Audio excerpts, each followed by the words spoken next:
Spec-5 World Tour is back with Season 14, and it all kicks off here at Mid-Ohio Sports Car Course.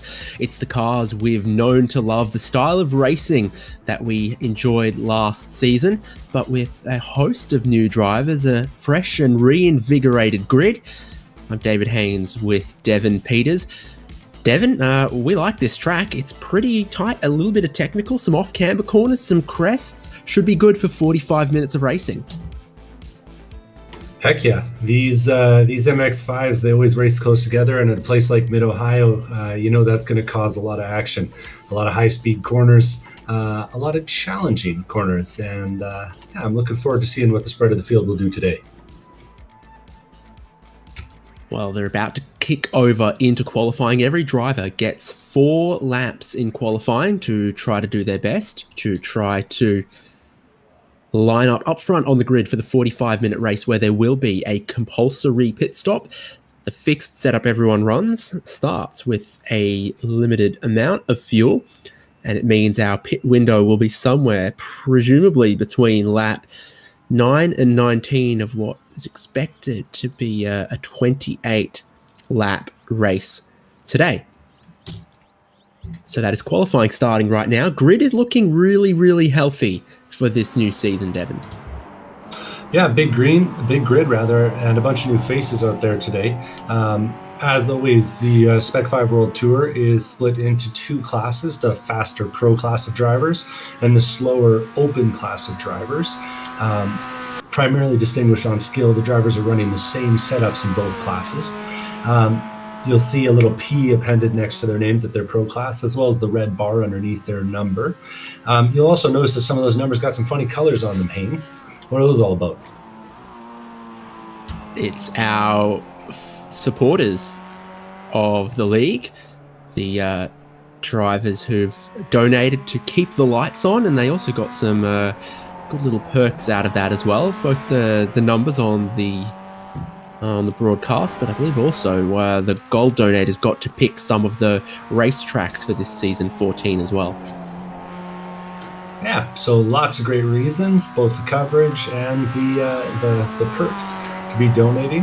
And of course, with a great community like this, it's no surprise that folks are supporting it. So anyways, we see cars round in the final corner. Who are we looking at first?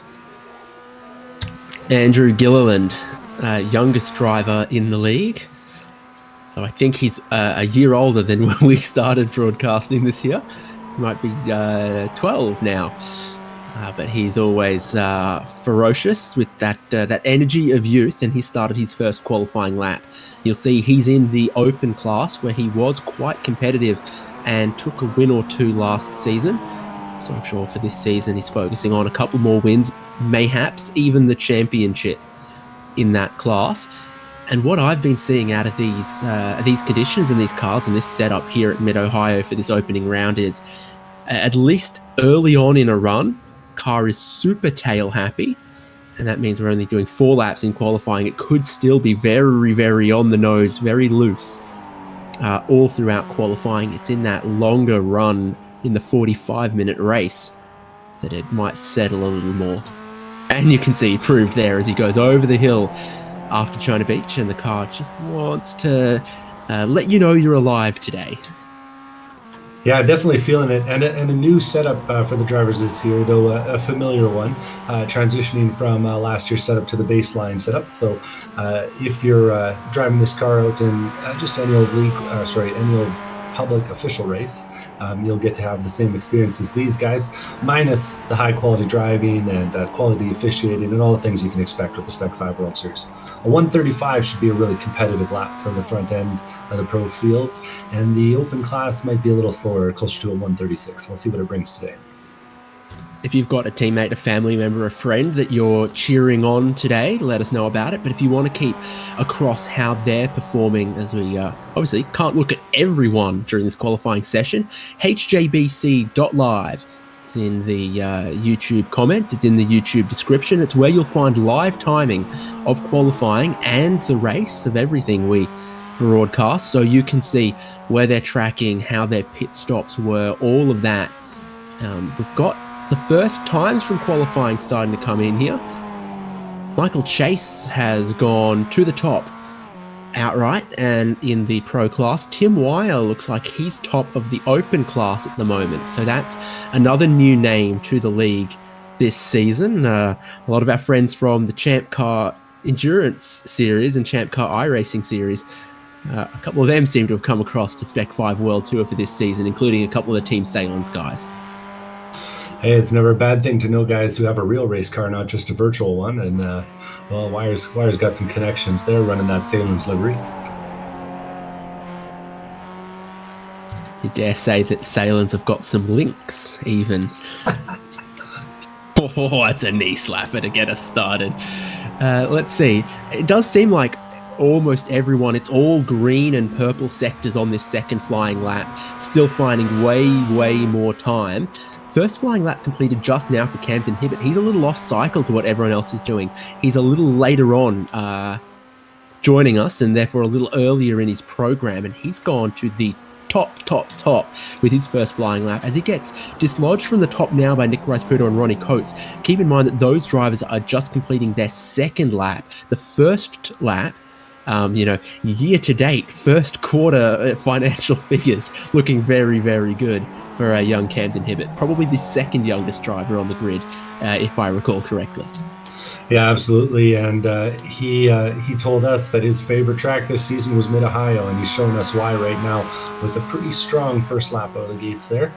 So can't feel too bad about that. Oh, second lap, my bad. At the top of the grid, though, right now is another one of our returning pro drivers, Nick Rice-Puto with a 136.0. Yeah, and it's not super improving on this third lap. He's had a cheeky little drift there. Doesn't necessarily always mean you're going slowly. You'd rather the car went where you pointed it than you turned the steering wheel and it just didn't. Simon Bramley, though, he's gone to the top at the end of his second flying lap. He's also a little closer to the Camden Hibbett schedule as far as where to put your 4 flying laps within this 15-minute session. Mid-Ohio, underneath 2.5 miles of racetrack, so you can get around here pretty quick. You're not in a real hurry to get out of pit lane at the start of the 15 minutes to try to do 4 laps. Mm-hmm. Yeah, you should have a little bit of time to get the tires warm, that's for sure. And a few of the guys decided to take more advantage of that than others. Another new driver on the screen right now, that's Zeus Dalston, running a pretty fancy-looking livery by the likes of things. And, I had a look at this yesterday. You know, I am a real fan of Korean cuisine, and he's got kimchi killer, kimchi power, do you know kimchi on this car. So I have no idea what that's in reference to, but it's interesting. It's got a little bit of pop art cartoon style to it, and maybe it's a K-pop thing. I don't know. I don't follow K-pop or K-dramas. I just eat the food. I could get behind some good Korean noodles, and maybe he's hoping for a few extra horsepower to the kimchi power. Tim Bramley doesn't need any extra horsepower because he's just crossed the line with 2 purple sectors and a 35.6, keeping himself on top of the scoreboards, and that'll have Camden currently running second place, a little bit frustrated. 2 seasons in a row for Camden Hibbett, 3 seasons in a row for Camden Hibbett, now finishing third or second in the points. So really has the goal this year to get to the top.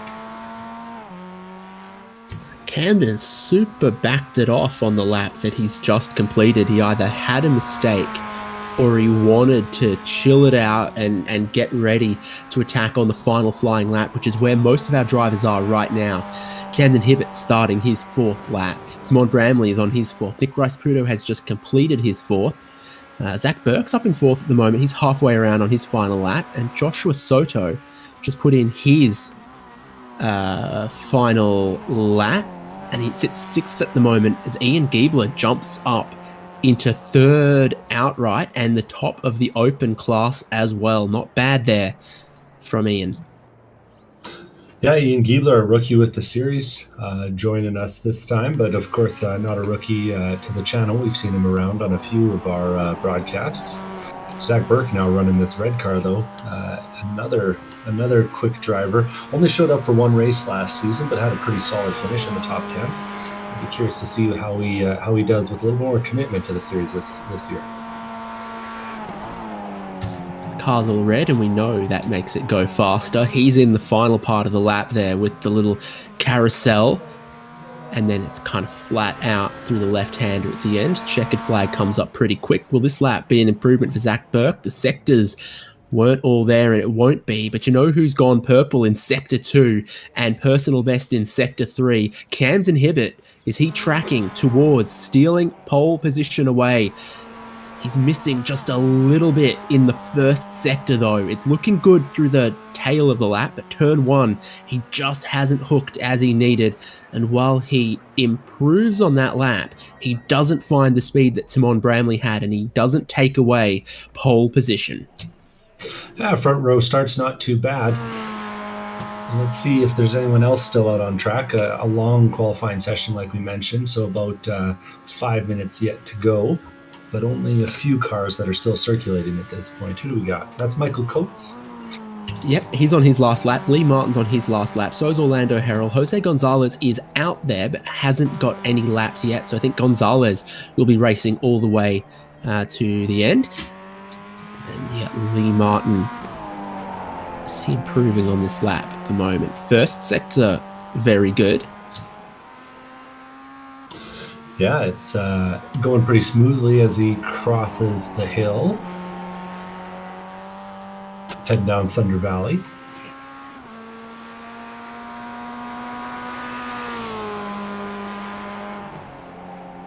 Then this interesting little flick here where you want to get all the way to the Armco to open up a very, very quick corner and then into the braking zone for the final corner.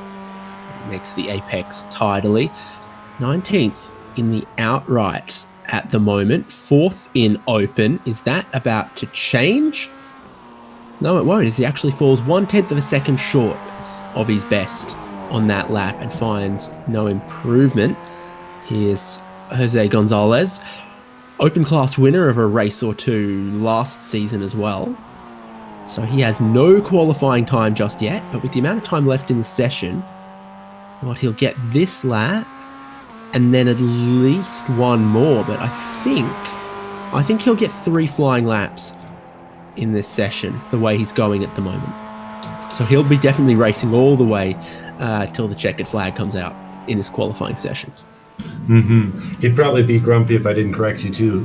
3-time race winner last season, and some pretty impressive ones at that. Pretty big deltas between him and the guys ahead. It is worth understanding the points out here in the in the Spec-5 World Tour. The points are based on your finishing position regardless of class. So every driver is always racing every other car on track. Though if you're points racing, you might be a little bit less concerned if a couple pro drivers come blowing past you while you're in the open class.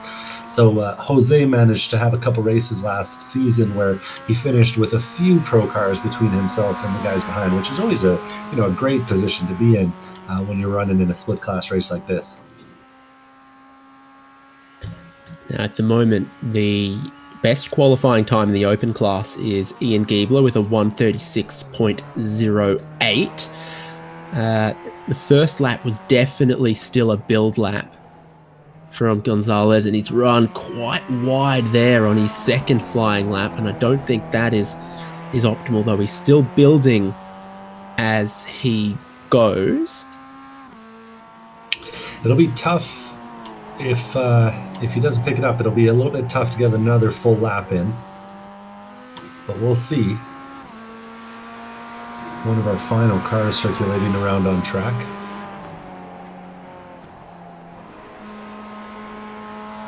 Now here's where it gets tight is actually, he's only going to get 3 of the 4 flying laps in because there's less than 1:30 left on the clock as he just starts what will become his final lap. You see that the third sector, where does the third sector lie on this track? That's where he lost about a second and therefore no improvement on his second flying lap. And it all comes down to this. In the 28 car field, every driver has a time at the moment. 28 is Jose Gonzalez at the moment.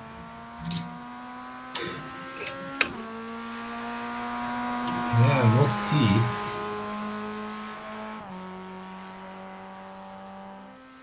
We need to get him a HJBC sticker stat. There's some shenanigans going on the rear quarter panel. Yeah, we can't have any of that. Much tidier over the hill this time around. Much better, closer to the racing line. Personal best first sector again. Personal best second sector. And this is where he lost the time last lap. In this section here, over the top of the hill and then around these parts. It's all tidy, and that's all it needs to be here. I'm not sure he's going to trouble the top of the grid, but you just need something that might get you away from the tail of the grid. Oh, I didn't know it was going to be a hard cut to the end of qualifying. So he doesn't get that lap. Okay. Because it was closed, not open qualifying. That's the difference. Heat sessions are also always a hard end to qualifying. I thought because it's not a heat session, it'd be fine. But this is what the grid is going to look like, and we are going to get plenty of time to go through it because we are going to get plenty of pace lap here as well. It will be a rolling start. It will be 2x2, and so the front row will be Timon Bramley and Camden Hibbert. The second row will be Ken Copeland, and there, with blue underneath the number board, Ian Giebler. So he has a very good qualifying start there. Nick Rice-Puto and Zach Burke on row number 3. Joshua Soto and Ronnie Coates. The defending champion, stop me if I'm wrong, there in 8. Michael Coates and Mitchell Peake as our top 10. When you see all of those red number boards, you think, what a great debut qualifying performance from Ian Giebler. Yeah, absolutely. It's definitely separating him, and it will be a little bit curious to see if he keeps on putting sessions together like that, if he gets the fast track towards the open, towards the pro field. But we'll leave that up to the league admin to decide. As we continue on down the field, we've got in 11th place Trevor Roy, 12th place Michael Chase. You can ignore the double L, just doing that for distinction, he says. Tom Sanders in 13th. We got Odyssey Adams in 14th. 15th place Jordy Fike. 16th place our open class championship winner from last season, Tom Athon. Now in the pro class. Number 17 on the grid is Andrew Gilliland, second place in the open class last year, hoping to move on up. 18th, Zeus Dalston, rookie to the open class. 19th, Lee Martin, open class. 20th, Sean Hayes. 21st, we got Brian Shabelski. 22nd, Greg Mack. 23rd, Heath Threm. 24th, Andy Cossack. 25th, Orlando Harrell. 26th, Josh Olson. 27th, Tim Wire. And 28th, Jose Gonzalez. So here we are on the formation lap. You had a good look at the color numbers as well as we went through the grid. Yeah. I'm honestly, I think, most impressed in the qualifying session by Ken Copeland here. He's got maybe 6 months of experience sim racing from the sound of things. So pretty impressive to see him coming out here and playing with the big boys right away up in this pro class and putting together some pretty good pace. He finished in the top 5 in points last season, so we'll see if he's able to sort of continue with that success and keep challenging for the overall points wins here. Who's your favorite in the top 10? I love all my kids equally. I feel like there's an obvious answer. First overall? expecting me to be, nationalist and patriotic and parochial. Well, I did hold back on nominating Mitchell Peake, my favorite, the Canadian who's just made its way into the top 10. But I did figure that Tim and, being Club Australia NZ, he might get some love. Yeah, but he's in the same state as me, and I, invited him to something and he didn't come, so... Things are on the... things are a little bit icy down in Australia, eh? I don't know. So we'll see. Not too far away from getting underway, though, because there is the pit entry for the pace car. It will be the pit entry for our drivers when the time comes. They're all waiting on the green flag, which we get now, and we get racing. Simon Bramley with that pole. Ken Copeland with a lightning start is immediately going to take us 3 wide down towards turn number 1. The tyre pressures aren't there, the tyre temperatures aren't there, and that curb at the apex of 1 can be brutal. The track also drops away on the far side of the curb on the exit, so you've got to be so precise through there. And the whole field for lap number 1 of race number 1 of season 14 of Spec-5 World Tour have made it tidily down towards the keyhole. Iconic here at Mid-Ohio. Bramley still holding that race lead. Ken Copeland holding on to his second place. Whole lot of 2 wide in the background as they make their way onto the longest straight of the racetrack. You didn't imagine that there was a little purple blob in the grass on the exit of turn number 1. Orlando Harold got it a little wrong all alone, but kept it off the wall and continued on. Yeah, so he's still going. Everyone else inseparable in this pack now as they come through China Beach over the hill. And it gets a little bit more snaky, a lot more S's here now in this part of the lap for our leaders. Big movers so far. How about, Geordie Fike was up too. Other than that, not a whole lot of change, but that great start from Ken Copeland. Yeah, that was an aggressive move, but a well-executed one, and a lot of patience from all the drivers. Only 45 minutes on the clock today, so drivers will be needing to fight for position as we get through. Pretty aggressive move there in the back of the pack. I want to say that was Sean Hayes with Andrew Gilliland. Different classes, pro versus open, but always risky when you're on the outside.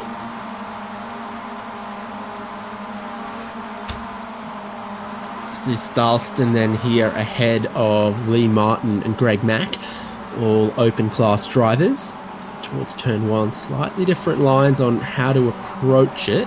Some cars really benefit from riding up on the curb there that protects the pit exit. Others want to stay off it. Yeah, it's definitely something that can gain you a bit of time, but when you're on the cold tires, it can be a little bit risky too. So it's always a tough decision early on in the race. Really impressed by how much things have cleared out. We had a lot of single file running, which is a little bit unexpected for the second lap of a race like this. Yeah, they're just letting Simon lead at the moment. And there's Ken sitting in second. He's grabbing a fair bit of the curb there. Bryce Puto and Zach Burke look pretty racy. Ian Giebler from that great qualifying has dropped back, and I think that might be... Is that a Lee Martin? 21 is Josh Olsen. Whoa, he's, really struggled pulling it up and following the right line, and I wonder if he's had some significant dramas there. Whoa, he has. Yeah, he's gotten it a little bit wrong by the looks of things. We got kind of 2 parts to that replay, but as he went over the hill and tried to rejoin the track, he just continued sliding around and ended up parked 90 degrees parallel to the direction of traffic. Cost him a lot of time there. Just a couple cars giving a little kiss to the grass and the gravel on the exit of turn 1. And he's Camden Hibbert. He's thinking about second place into the keyhole. He'll get to the inside. Can he get all the way clear on the exit? Copeland will just keep his nose in there. And they'll go side by side, and Copeland gets a better exit off. Looks like Bramley is choosing who to give the slipstream to as he doesn't follow the organic racing line. He stays out driver's left-hand side and says, good. You guys can fight behind me if you want.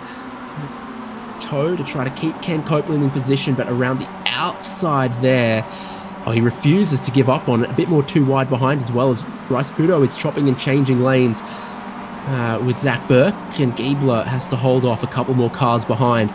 For second place, though, it looks like Camden Hibbert is eventually going to be able to wrestle this one away. Oh, Mid-Ohio snaking its way over the hills and crests and off camber valleys, and sure enough, Camden Hibbert finds his way back into second place. A really nicely executed series of moves there, and showing, I think, the quality of both drivers by how well and how closely they were able to race. Go into the carousel at the end of the lap, and that's all been rather profitable for Bramley, who now leads by 1.3 seconds over the pack behind. There he goes, and then there the rest of them go. Yeah, I do have to think that if the drivers behind manage to get themselves sorted out, the draft should quickly close that gap up, but we'll have to see how it plays out. Things are still looking pretty calm in the back of the pack. We're kind of splitting now. We've got this lead pack that seems to go all the way back to about, well, I would say maybe 13th place, lucky 13 in the lead pack. And then we're starting to see a bit of a split back towards a second pack being led by Tom Saunders that contains more of the open field.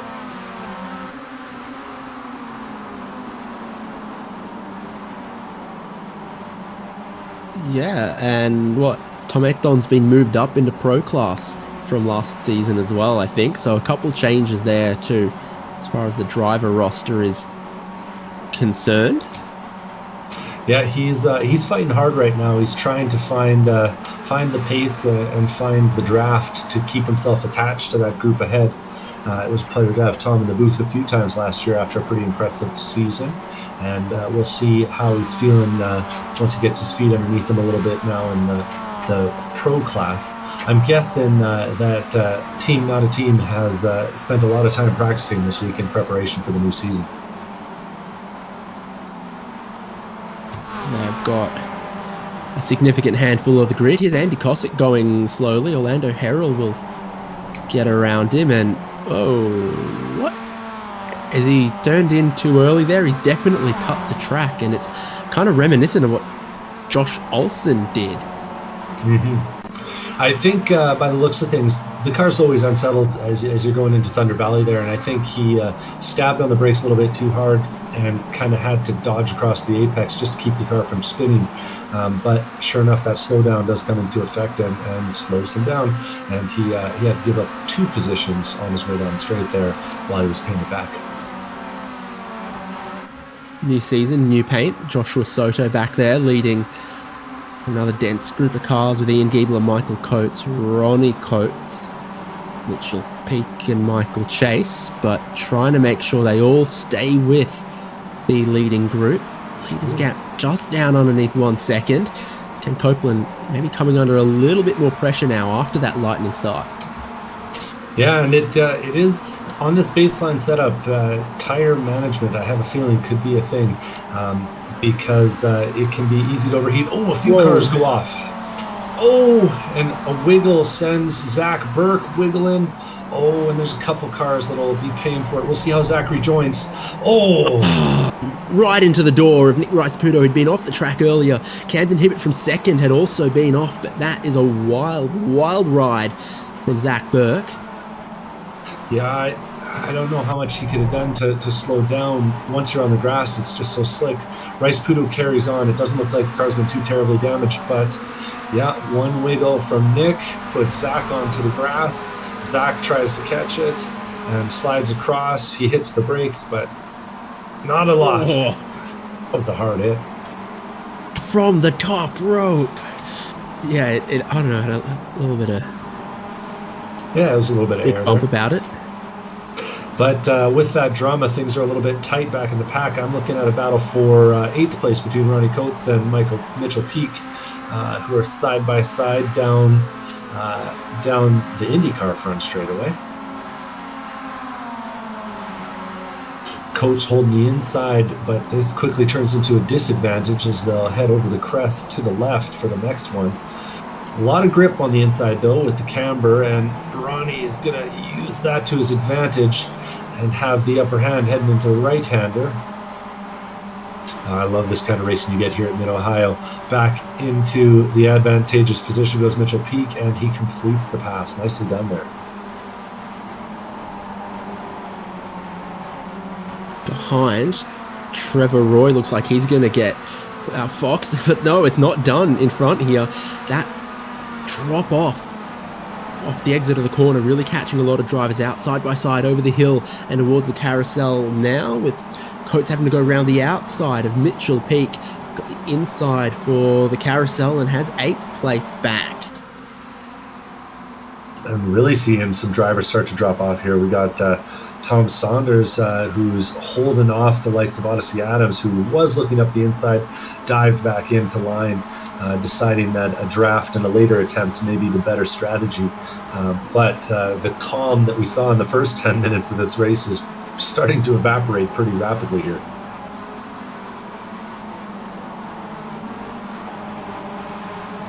And a couple of really different lines there through the keyhole. Odyssey opting for that sort of really late apex. Oh, and one behind. Sean Hayes. Sean Hayes is off at the keyhole. Yeah, and I'm not sure I can put the blame really on anyone but Sean. He got in a little bit deep. He tried to hold the outside line. Car started to drift, and he couldn't catch it. And he rejoins a few seconds further back than he was before. Yeah, just found no grip off the conventional racing line there as he got out a little bit wide. We did see that a little bit. Of course, we streamed a 4.5-hour race here on the weekend with the TCR cars, Champ Car Enduro Series. And we did see that when you get offline here, it can be really hard to find any sort of grip, especially once you get a few cars driving around, picking up some marbles and some dirt. This is our leading 3 at the moment. Bramley's been cut back to 8/10 by Cam's Inhibit, and Ken Copeland's still going with them after all of the drama behind, dominantly between Zach Burke and Nick Rasputo. Joshua Soto's now 4th, leading Zach Burke, Michael Coates, and Ian Giebler in that next little group, and then Mitchell Peak. So those are your kind of 3 groupings at the moment. Yeah, Josh Soto didn't make it out for a ton of races last season, but he's a familiar name on the channel and a veritable competitor in these Miatas. Definitely was actually a little bit surprised to see him having qualified down in 7th place. But he is doing his best to try and cross that gap to the lead pack ahead. And I have this feeling that if he gets there, we won't be able to count him out of a battle for the lead. Looking at Ronnie Coates behind Mitchell Peak as he had a little bit of a look there. That Coates trying. It's really hard to make a move though through the middle section here of the track without a little bit of help from a mistake by the guy ahead. Never a bad idea to put pressure though.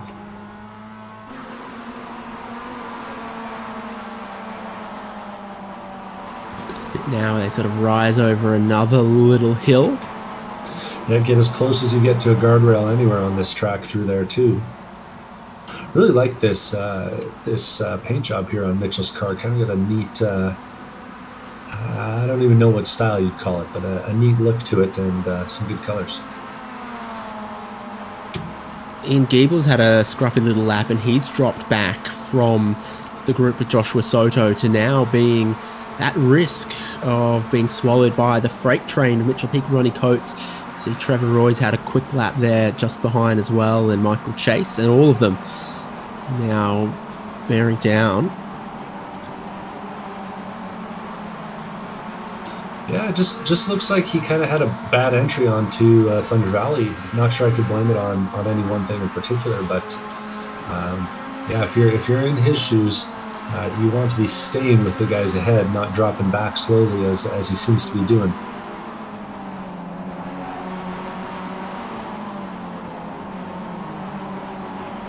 Who knows, though? Maybe he figures he needs a push to get reconnected to the guys ahead.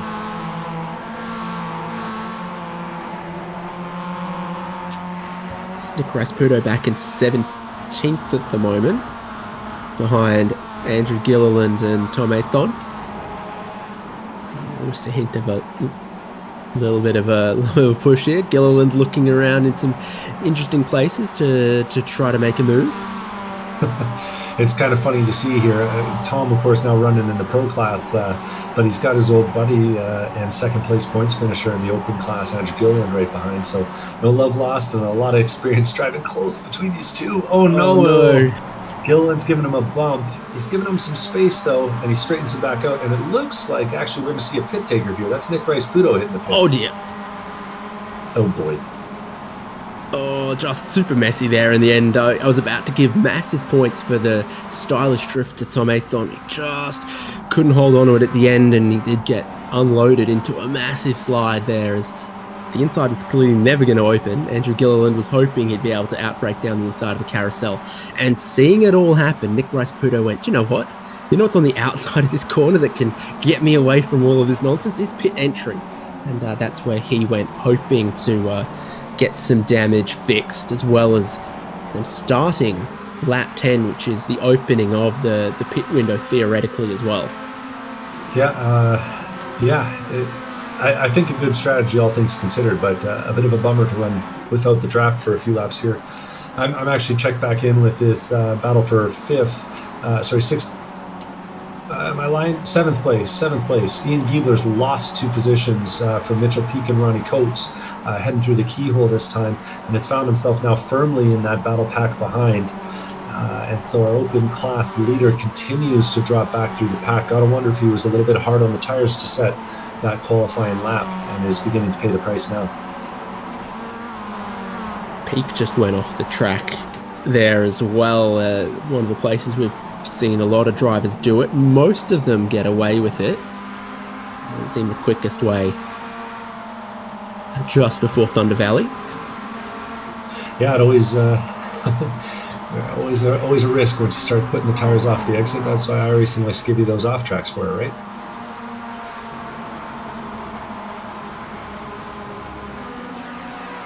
So a couple packs of 3. What happened to Ken Copeland? Oh, that's a great question.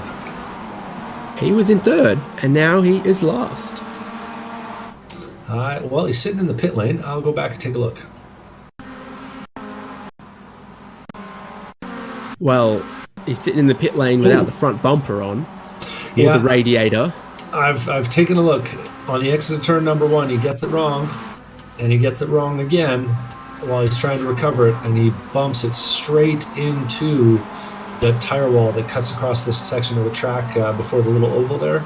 And, that writes off the steering. So he backs up and tries to get going, and the car's not going anywhere. So Ken Copeland, a moment of inattention, turns what was looking like a sure thing on the podium into, a hard day at the races. Means then there were 2 up front with Bramley and Hibbert. Joshua Soto was in 3rd, but Zach Burke's just gotten back around him, so I wonder if that group are going to start fighting each other a little more, when theoretically it's possible that they could catch the leaders. And okay, so I was thinking Joshua Soto might have had the fastest lap of the race, but he doesn't. It's Camden Hibbert looks like he does at the moment. Yeah, Ian Giebler's got a pretty quick one there too with the 36.22, but Soto, no, what am I looking at? I'm looking at the wrong column altogether. Let's just disregard that. Couple cars hitting the pit lane. Tom Aython and Jose Gonzalez. So Gonzalez from deep in the field and Tom Aython perhaps with a little bit of damage. See, Aython's getting left-hand side tyre, so he's probably going to get all 4 then, if that's the case. Gonzalez missed his pit stall? I think he has. As last place on the grid, he would have had 28th pit stall, so it would have been right near pit entry, and I think he's sailed on past it, expecting it to be closer to pit exit, when in fact it would have been right near pit in at this circuit. That's a tough one, and I think you're right, though. We'll see. I got to imagine he'll be stopping again next time by. Ken Copeland. That's not something we see often. No. Ironically, Ken Copeland, after that drama, has towed around the track and joined the pits, or exited the pits right in front of our 2 leaders. Very graciously gets out of the way, lets the 2 leaders by, but unfortunately for him, that puts him a lap down. His third place here, Zach Burke still has it. Michael Coates following him, and Joshua Soto decides he's going to leap out of this, and he's going to pit rather on the early side, which is very interesting to see.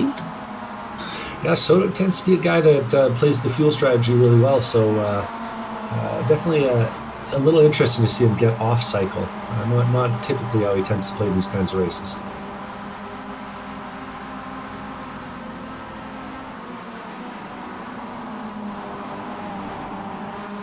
Still following along with Zach Burke here, and I have to take a little bit of blame here. I gave Mitchell Peake credit for being the top qualified Canadian, but it was actually Zach Burke with his 6th place qualifying, and he's going to have to show some of that speed here as he's got Michael Coates coming up the inside. Looks like it might be one of those teamwork deals, though. I think he's letting Michael Coates take this one pretty easily on their way into China Beach. Gosh, they're not that far ahead of 5th place anymore. I think it's that kind of battling that's cost them some time, that's made Joshua Soto think about doing something else, because at the moment you can see how close Mitchell Peake, Ronnie Coates, Ian Giebler, that next group are. They were closer to sort of 3 or 4 seconds behind, and they've caught a second on the last lap. Yeah, for those wondering about Jose Gonzalez, sure enough, his pit stall was the very first one on the lane, so he missed it when he went by. That's a bummer. A couple guys who we don't expect to miss their pit boxes. We got Zach Burke and Michael Coates hitting the pit lane this time from 3rd and 4th place. A little bit further down, Michael. They've all decided to follow what Joshua Soto did then, and then the next group mainly stay out, except for Mitchell Peake. Soto had a decently fast outlap. A little bit hard to tell until we get a full one under the belt.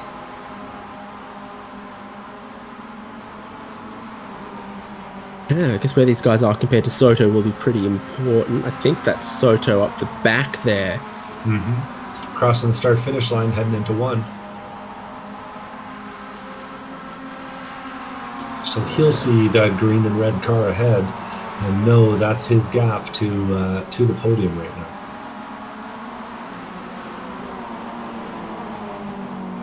Yeah, so Peake and Burke and Coates have all been a bit quicker through the lane than Joshua Soto was, and Peake in particular has been very quick through the lane. That's either he's dropped the one, or he's done a real blinder on the pit strategy.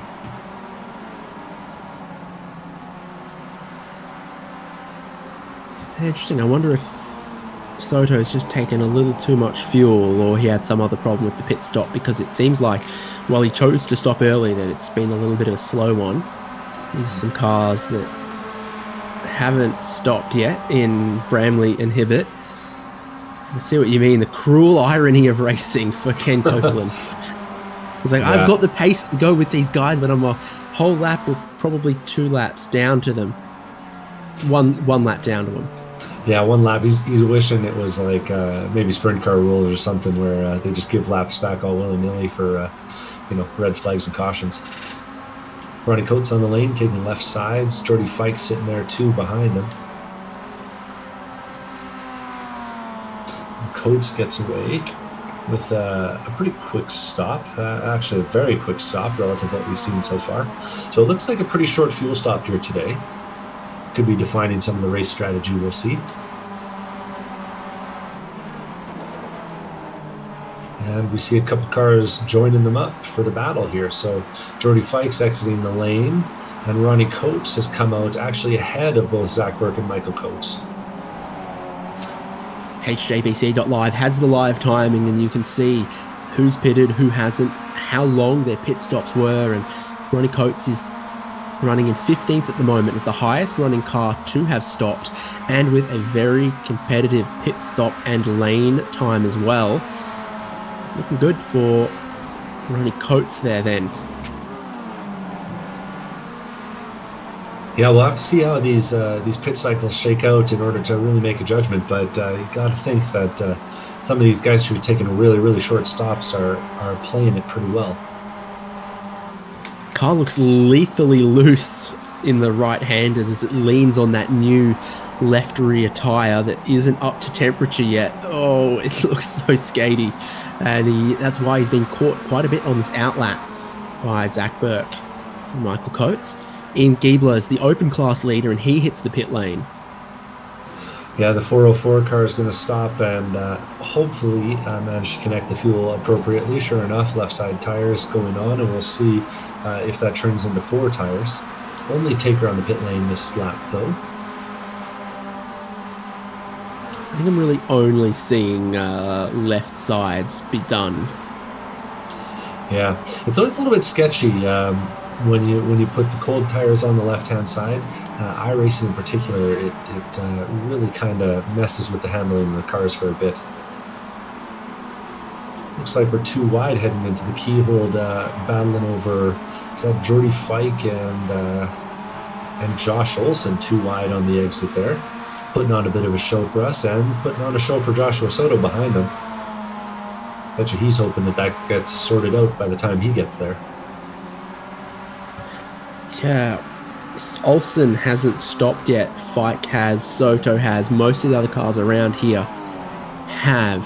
And so that's always the risk as you pit early, that you'll, then be battling for position with some cars that haven't stopped yet, and it might hinder you somewhat. That's always the part of the trade-off of pitting early. You might get out of some traffic, but then only be placed into some others. And so Soto is trying to get around as quick as he can there. Some other cars are stopping, not first and second yet as they carry on, but Trevor Roy and Odyssey Adams Jr. are in. The battle for the back half of the podium just got a little bit simpler for Zach Burke and Michael Coates. Oh, Zach Burke has a moment going through the last turn there, actually gets the thing all kinds of sideways as they're running down deep in the pack. The two of them were actually battling in a three-way battle with Mitchell Peak, but last time by, Mitchell Peak just disappeared, as is wont to happen in iRacing, disconnected from the server, and that'll be a heartbreaker for him as he was starting off this season with a pretty strong first race. And now Michael Coates is seeing his opportunity to try and make a little breakaway here, maybe get onto the back of his last name buddy, Ronnie Coates, and make a break for the front. It's a homophone when things sound the same but are spelt differently. That might be a homonym. I never really knew. No, that's two things that are different words but mean the same. I should have come to you for my English class, Haynes. What are you teaching these kids, Devon? Camden Hibbett stops, so he was with Bramley in the battle for the race lead, and Hibbett stops while Bramley carries on. And so it separates the leading duo and creates a division between the strategy for Hibbett. If this is a really good stop and he gets new tyres on and they light up quickly, he could take that race lead. But if there's a little bit of an overcut to be had around cold tyres and warm-up, then Bramley could be in a nice spot. A lot of other cars pitting now as well, like Michael Chase, Tom Sanders, and Zeus Dalston. Have to keep an eye on how that's going, but as you see the cars streaming through the last corner behind them, these battles are starting to heat up as cars are finishing this pit cycle and starting to get close together to people who they're racing with on the exit of the pit lane, where we got Camden Hibbett heading down into the keyhole. And we'll see Tim Bramley, he's coming through the S's in the middle of the track right now, with a few car lengths back to Ken Copeland a lap down, and then a whole lot of track between him and the rest of the race. Drifts the car into the corner and then through Thunder Valley. Is this going to be an in-lap? Can Bramley run much longer? He hasn't really slipstreamed anyone this whole race. He's led the whole way from the front. Others might have saved a little bit of fuel, might be able to run a little deeper in this race than him. That's very deep into the carousel, so I think that's pit entry. Yes, it is. You can kind of tell by the way they initially attack the corner if they're committed to trying to run it tight or to take the pit entry. So here comes Bramley in. Hibbett had a very good entry, stop, and exit. So it does need to be good from Bramley to hold on to the race lead. You can see their numbers on the track map. I was going to say, Hibbett's coming through the final right-hander here and putting together slightly loose but pretty quick-looking outlap. We'll see as he crosses the start-finish line what that does for him in relation to Bramley. Bramley exits the pits, and coming into the first turn with the overspeed is Camden. Oh, and they're going to be too wide into the keyhole. I think Hibbett's got way more speed as he carried it all through turn 1, and he goes into the net race lead, still waiting on Lee Martin, Brian Jabelski, Simon Bramley to pit. But then this will become, once again, the battle for the race lead, and Hibbett with that slightly earlier stop, he's not really going to be able to break the toe here, though, I don't think. Yeah, he came with the overspeed. That must have been a heck of an outlap because they were identical in the pit lane. 16.5 seconds stopped, 35.0 to 35.2 from Bramley total time on the lane. So as close can be between these two drivers, and 15 minutes to go. And we see again in the background that purple blob of Orlando Harrell exploring the outer reaches of the track, unfortunately. Rejoins it safely though. The Purple Power Ranger having a couple of exciting adventures today, it seems. He's always been one to save a whole heap of fuel, though. He's often, very, very often, one of the last drivers to stop, and that's true again today, as he's one of the only 3 that are going 19 laps on this opening stint. For Hibbett and Bramley, though, it's a straight-out fight to the end, and some of the traffic in front of them clears out as Lee Martin, Brian Jabelski hit the pit lane, and Orlando Harrell likely will as well, and the timing column will update to say Hibbett versus Bramley racing for the win in the first race of this new season of Spec-5 World Tour. Elsewhere, after all of these pit stops, an absolutely crazy pack is forming behind 7th place Geordie Fike. Yeah, I've just been riding along with that, and it's spicy back here. There are guys barely missing each other on every single corner entry and every single apex. In particular, Nick Rice-Puto is looking to make a move here on Trevor Roy up the inside, and they're so late on the brakes. Oh my gosh. Rice-Puto makes contact, and the two of them will beat and bang a little bit. They both managed to keep it on the track. I don't think either one of them is going to be happy with the other, though. And gives up a few spots. Odyssey Adams up the inside out. Soto's home free, and Michael Chase has a big gap now back to the two of them.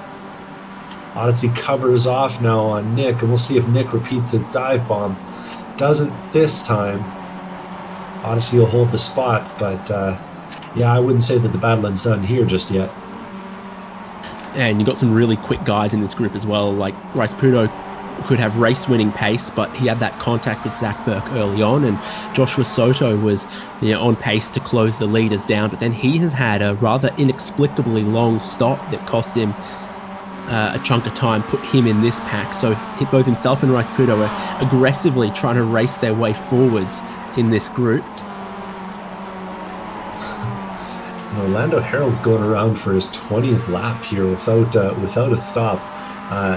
A full 2 laps longer than we thought the fuel window would last. So showing his endurance racing bona fides off here as he's running around in 3rd place, of course, prior to what ought to be a mandatory pit stop. There's no way he makes it 15 more minutes, 12 more minutes. No, it's not happening, but it is a source of a little bit of frustration to what will be 3rd place Ronnie Coates, Michael Coates. Yeah, Coates and Coates back together and battling away. He's going to have the move up the inside this time, Ronnie will. And actually, there's a move for the lead up ahead. Camden Hibbett's just taking the lead down into China Beach. He's going to have to defend off Timon on the inside as they go over the crest, though, and he slides a little bit, loses it. Timon's given space to race, though. Camden's up the inside again, and then back to the left, and it'll be Timon with the advantage. So if you thought that Timon was satisfied running it behind for a little bit. Rest assured, he wants that lead as much as anything. Yeah, so a great pit stop and call from Hibbett that got him the lead, and now he's looking, here to try to go back through into the lead. I think Bramley's in the best position here to the carousel. Hibbett will try to set him up onto the pit straight and in towards turn number 1 then. Sort of 10 minutes left, and he does get a great final exit to get a look to the inside of turn number 1. Hibbett wants the race lead back, and I think Bramley will just kind of let him have it and then try to set him up towards the keyhole. As this happens, Coates are as close can be, as close as we've seen anyone to the leading pack in a little while. Yeah, they're racing real hard with each other. Man, this lead battle is popping off right now. I can't look away. So Camden's got the run now. Or sorry, is holding the lead right now with Timon just behind. It looks like Timon's lifting here, though, in the draft a little bit.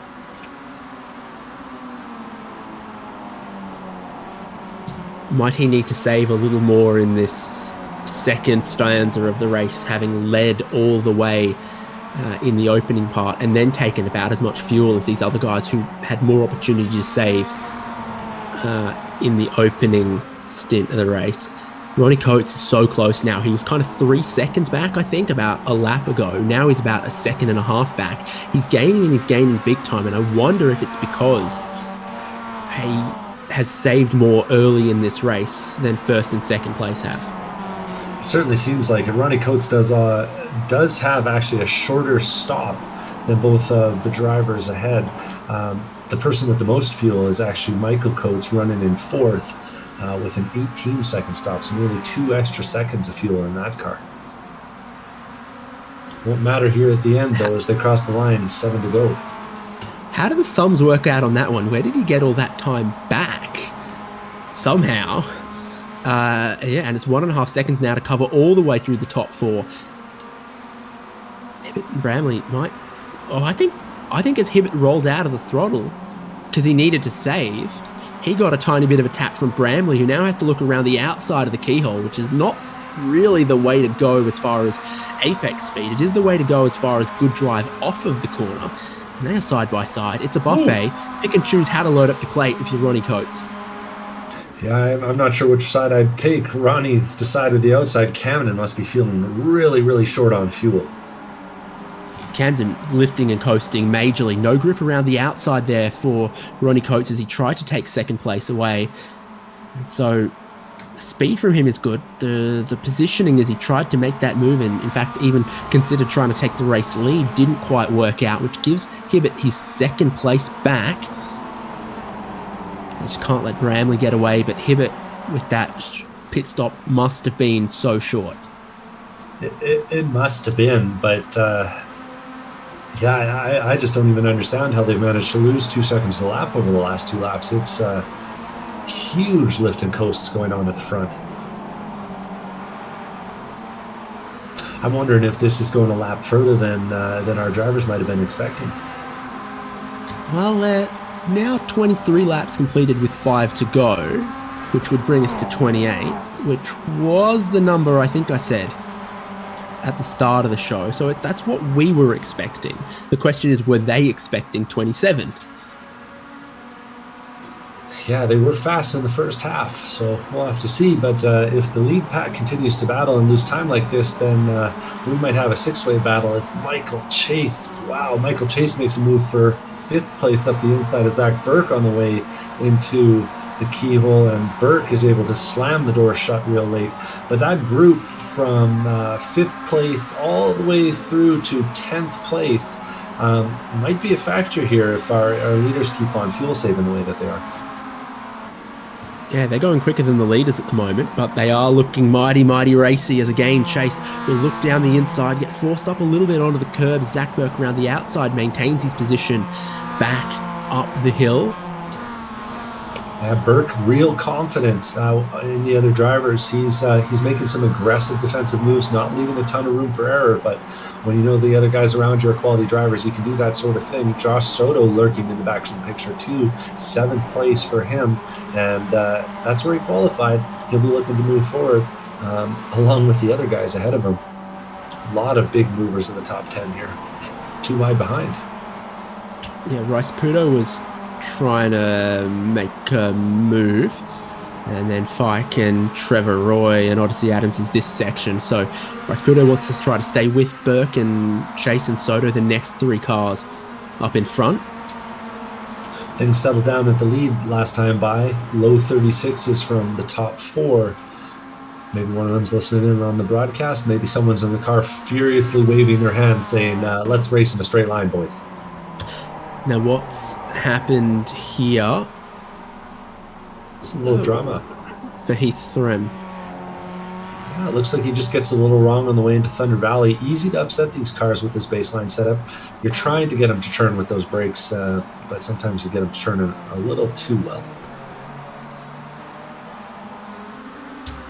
So Heath Threm runs 21st at the moment, just off that graphic, but 7th in class, where Ian Giebler still leads the open class.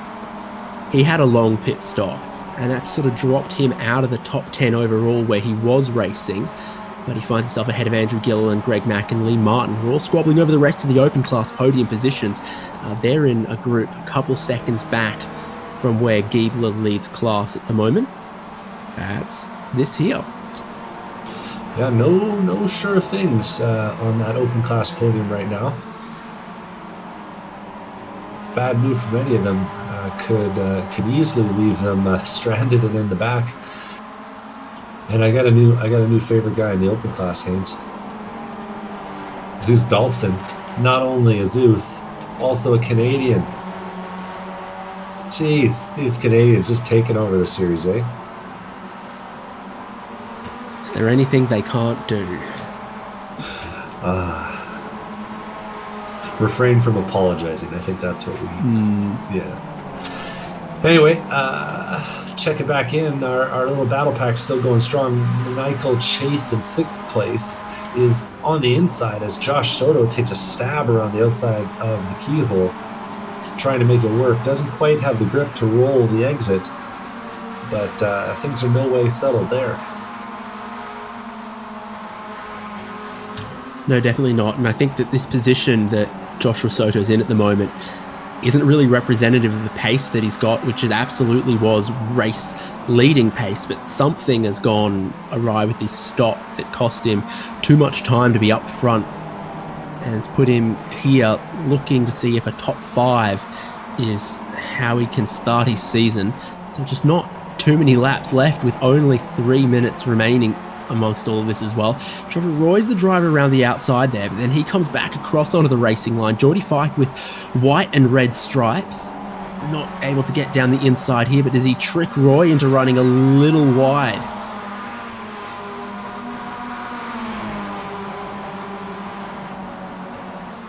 Apparently not this time. 2 laps to go. I'm looking at the clock and I don't see any, super cutting it close confusion that would suggest this was ever going to be anything but a 28-lap race. So after a little bit of excitement, it's all simmered down a little bit, like Bramley and Hibbert have picked up a little bit more speed, and Coates with his super quick stop might be needing to save now as well. Yeah, it's looked a little spicy for 3rd and 4th, but Timon and Camden just seem to have a little bit extra that's allowing them to keep about a half-second gap to the back half of the podium. Joshua Soto takes a position at the keyhole from Michael Chase, and now rather than following the slipstream of Zach Burke, looks to defend the inside, and it means a huge amount of speed to try to break around the outside for Chase, but it doesn't work. That was a brave move. Drifts it across the apex, slams the door shut on Michael Chase behind, makes sure that he holds on to that position. Nick Rice-Pudo now getting onto the back of that battle. One to go this time by, and Josh will be looking for his chance. 21-second pit stop from him, by far the slowest in our top 10. So he'll be kicking himself because he's about 8 seconds back from the leaders, and he'd be right on him if he had that shorter stop. It's a totally different alternative universe where he had that quicker stop, because then he's also not in this battle group. He's further up the road. He's part of the other battle group.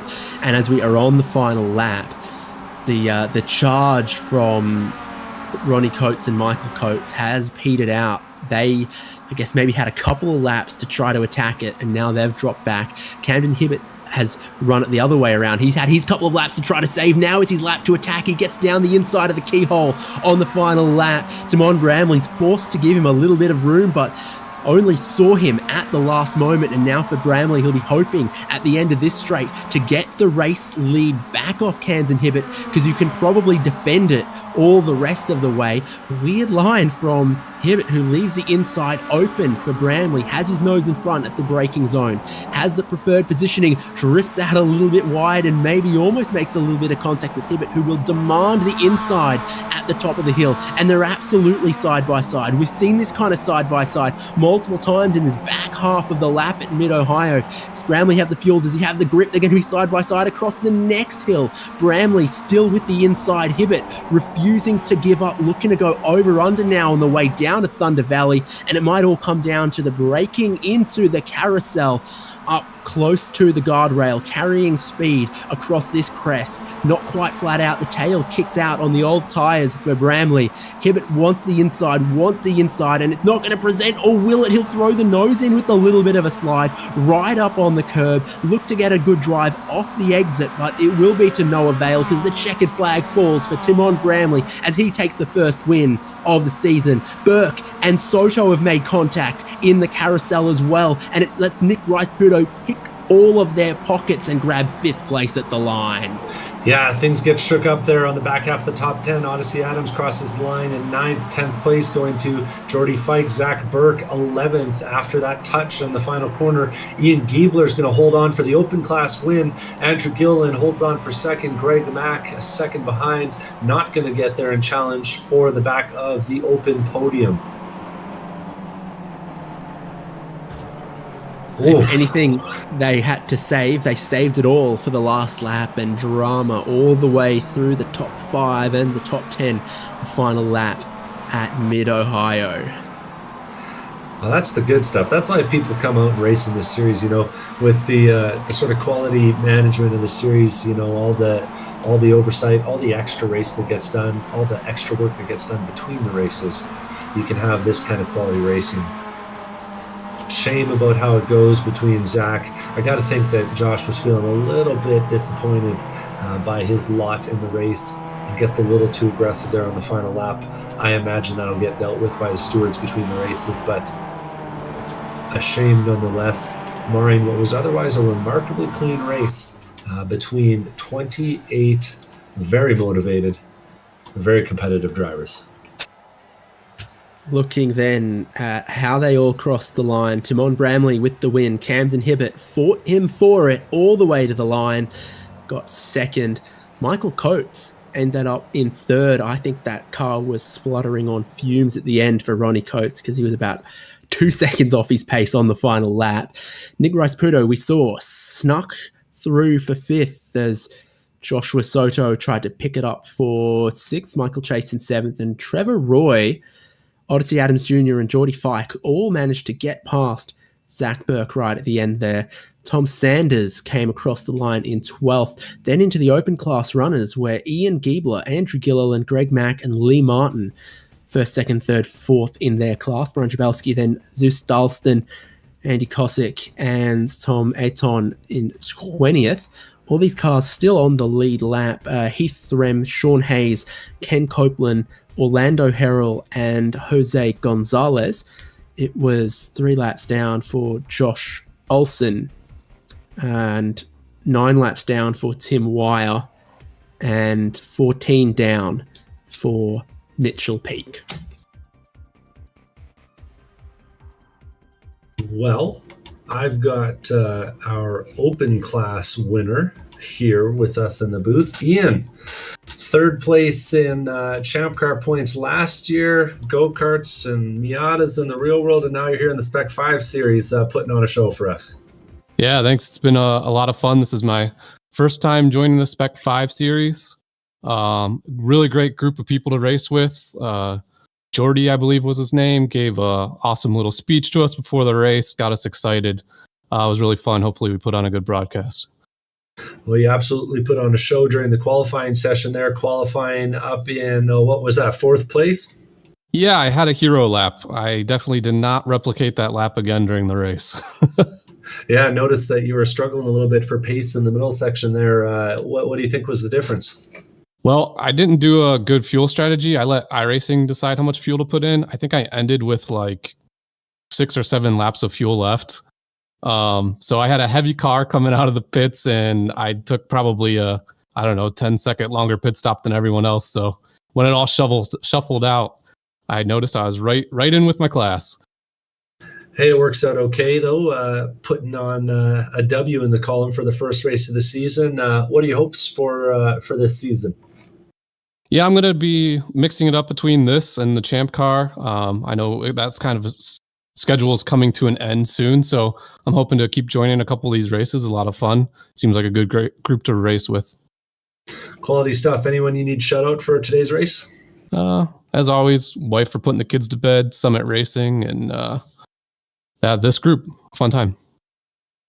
Good stuff.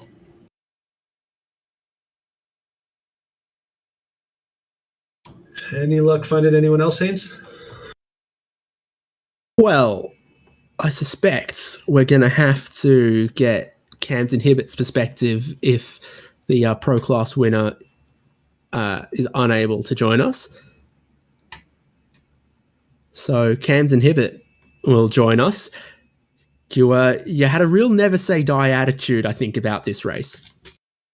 Yeah, it was. I was unnecessarily fuel saving. Unfortunately, my race labs was showing 29 laps, which would have left me sputtering coming into the S's. So I had to do something. That's why I let Timon back by, and I think that's ultimately why the Coates duo catch back up to us in the end. But yeah, it was a crazy race. It was awesome racing Timon at the end there. It was an awesome battle, and yeah, looking forward to next week for sure. Yeah, there we go. Your championship's off to a very spicy start. There are a lot of quick guys that we saw here for this opening one. I think if you just look at sort of the pace, it could have been anyone between yourself and Bramley or Zach Burke, or Joshua Soto, Nick Rice-Puto, those guys. It was super competitive. Yeah, I think it was definitely a tight group tonight. I mean, the practice times were all really close. So was qualifying. I think Timon was definitely the class of the field and single lap speed, but I think, like you said, everybody was pretty much able to keep up with him in the race and on race pace. So it was definitely a strategy race. Knowing I was trying to slow down Timon at the end there to try and keep it to 28 laps, and it ended up being 28 laps, which I managed to do. But by the time I had got to that 28 lap number, I had already saved too much, and it was on between me and Timon. I think if I would have taken another 1/10 of a gallon of fuel in the pit stop, I think it would have. I think I might have been able to run away with it there. I think I had like a 2-second lead with like 10 minutes to go. So it's unfortunate that the fuel strategy didn't work out great, but it was an awesome race, and yeah, certainly is. I think it was anybody's game tonight. You won't have to wait long to try again next week in Spec-5 World Tour. Anyone you want to thank? Yeah, Byers Automotive, Rainier Construction, Aussie Sales, Westerville Automotive, Team Spirit Custom Trailers, and AutoSmarts Radio. They've been a huge help in the real life Spec Miata. This was great practice for this coming weekend where we go to this track in real life with the Spec Miata. So anybody in the local Columbus, Ohio area, come check us out. If you want, send us a message on Instagram at Team Hibbett, and we'll give you some more info. Would love to see it out there.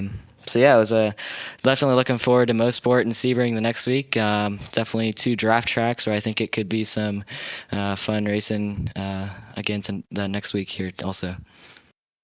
Awesome. Best of luck this weekend. Thank you, guys. And thank you guys for the broadcast as well. You guys do an amazing job. So thank you for that as well.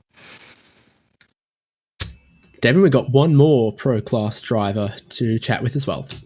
Yeah, I've just found Nick Rice-Puto here on Rice-Puto. You got the distinction of being on the receiving end of I think the biggest hit of the race today. Yeah, it was unfortunate. I kind of went off right before, and then it kind of forced him off, and then he kind of lost control, and then came across on the grass. It was just unfortunate. Quality recovery drive by the looks of things, though, getting yourself all the way up into the top 5. Yeah, it was the undercut of the century. I still had a fast repair. I was a little down on power after the hit, but as soon as I hit lap 9, that was my pit window, and I went in and I undercut like 9 cars, which was kind of crazy. Great job out there, man. Anyone you need to thank for today's performance? Thank you, Delta Sport. That's pretty much it, guys. But thanks for the great broadcasts and a great series. Always a pleasure. Don't you love when they say thanks for the broadcast when they haven't watched it yet or heard what you just said about them in the previous 45 minutes? We're well restrained, but maybe one time a driver will tell us that and regret it. The drivers won't have to wait long, and you and I won't have to wait long for the next dose of Spec-5 World Tour, because round 2 is just a week away. Same time every Thursday night for this season. We look forward to that, and we say congratulations to our pro and open class drivers from Mid-Ohio, Simon Bramley and Ian Giebler. Been David Haynes with Devin Peters, Michael Derby, our producer. Wherever you're watching, make sure you subscribe, especially if it's our new HJBC YouTube channel. Want to get that one going, and that's where you'll find all of the racing of Season 14 of the Spec-5 World Tour. We'll see you in a week's time.